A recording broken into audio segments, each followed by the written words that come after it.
Alright kiddos, bust out the cards because today we're going to learn how to control a card.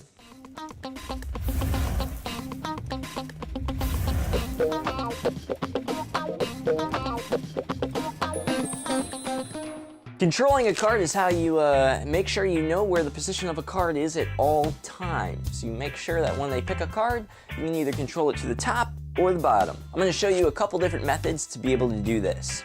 So what I'm going to do is I'm going to use this different backed card here so you can follow exactly what is going on. The first thing you need to know is how to keep a break.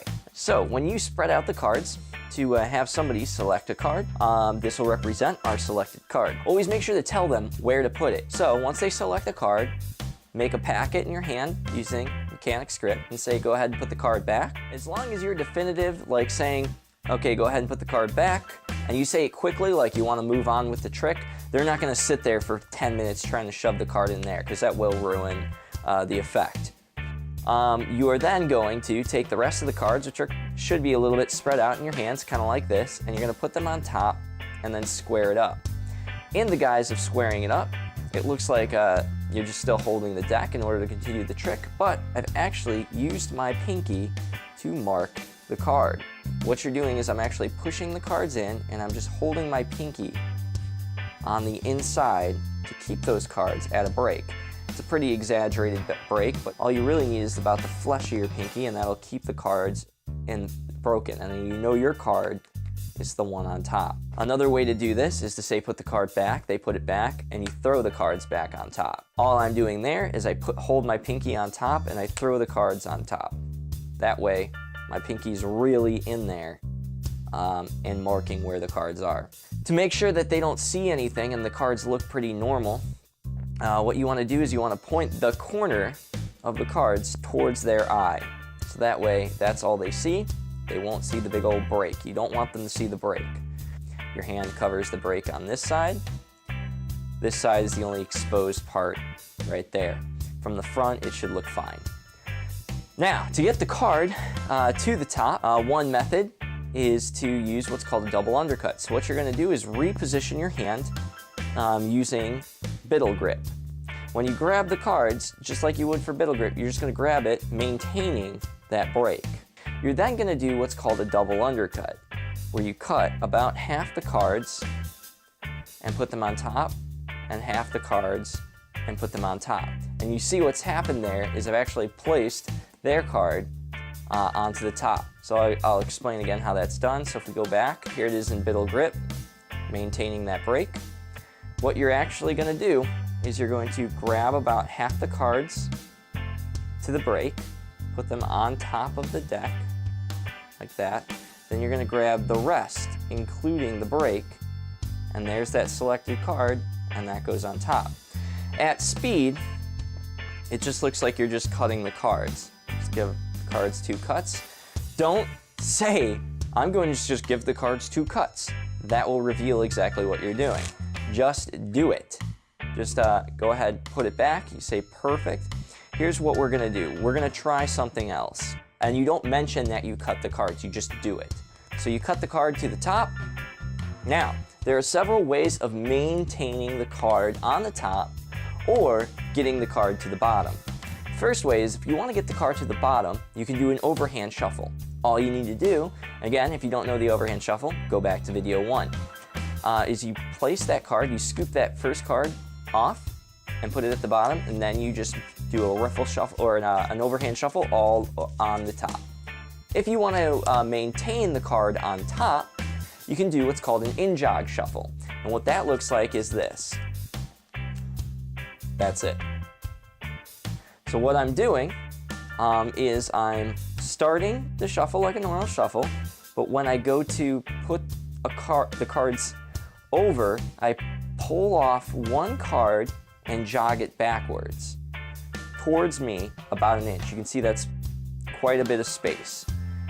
And then I shuffle on top of it in a mess on purpose. So that way, if you look at it from behind, here is the card I in-jogged. So I'm going to push my thumb against that in-jog and grab all the cards, there's the selection, and just throw it on top. you're essentially marking where the shuffle started. So you in-jog. Another way to do this is once you shuffle there, there is the card that you used to mark, and underneath it is the selected card. So here is the selected card, and here's the card you in-jogged. What you do is you take your thumb and you push on that card, and as you can see, it bows the cards. Here's the selection, and you grab them like you were gonna shuffle. You grab all the cards together, and you maintain that break in the shuffle. So you shuffle, shuffle, shuffle, and then put that card back on top. In speed, it looks like this.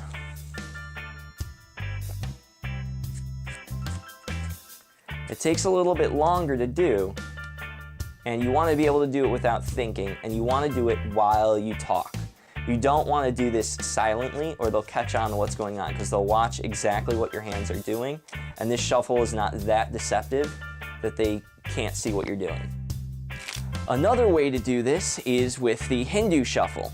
The Hindu shuffle, you shuffle the cards, and then you shuffle them all on top, and what's going to end up happening is once you get to the end of this shuffle, you just throw the selection back on top.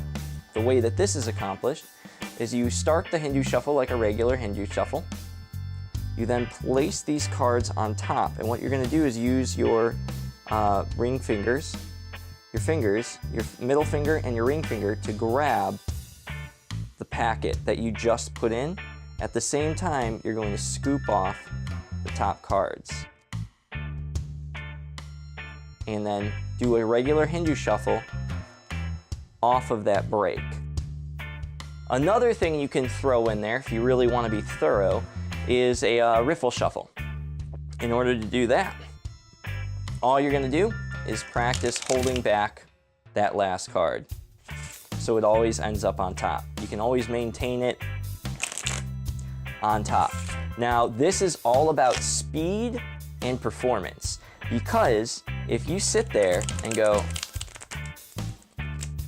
like that, they're gonna know that all you're doing is shuffling that one card back on top on purpose. But if you're able to do it like that, almost like you don't care, and maintain it on top, it won't be questioned. You also, again, you want to talk while you do this. Let's go through a little routine that you can practice. Here's a whole trick routine that you can do. So we're going to use the marker card so you can see exactly what I'm doing. Let's say they select a card, and again, my marker card is the Jack of Clubs. So they select it, perfect. Here's what we're going to do. We're going to try something a little strange with these cards. It does not always work, but sometimes it will. If you would do me a favor and just hold out your hand. Sometimes I can get this, just hold out your hand. Sometimes I can get this to work. All right, I'm just gonna pull off cards off the bottom. You just say stop. Legitimately doesn't matter where they say stop. Right there. Look, here's the crazy thing. You stopped me at the Jack of Clubs, which, if you don't remember, is the marked card. All right, this is very easy. You just need to get the card to the bottom of the deck. Their card, they pick it, they pull it out. You have them put the card back. You can throw the cards back on top. You say, we're gonna try something a little strange. It doesn't always work, but I'm hoping it will. That's a good line just to throw out there. But I'm hoping that this will. I threw in the Hindu shuffle. You don't have to, but if you want to practice your Hindu shuffle live, you can do it. And then you put the card at the bottom of the deck, right? What you're then going to do is one move I didn't teach in this video, but you can learn it from others, is the pinky pull down. All you're doing is you're holding it into a modified biddle grip with all of your fingers on one side and your thumb on the top, and your pinky is just going to pull I should say, the selected card down, and you're going to pull cards off the bottom. And in reality, you're just pulling them from above the selection. And you say anytime you want to stop, you just say stop. You can put these in their hand, and they say stop. And you say, look, this is crazy. You stopped me at the 1 card. Don't forget to square this back up before you turn your hand over. The way I do that is I just take my pinky and I push it. Remember, it was sticking out. I just push it, turn it over. So you stopped me at the Jack of clubs, your selected card. Thank you, thank you. If you found this helpful at all, give me a thumbs up. Don't forget to subscribe so you can see part 3, where we'll be going over forces. How to make somebody pick the card that you want them to pick.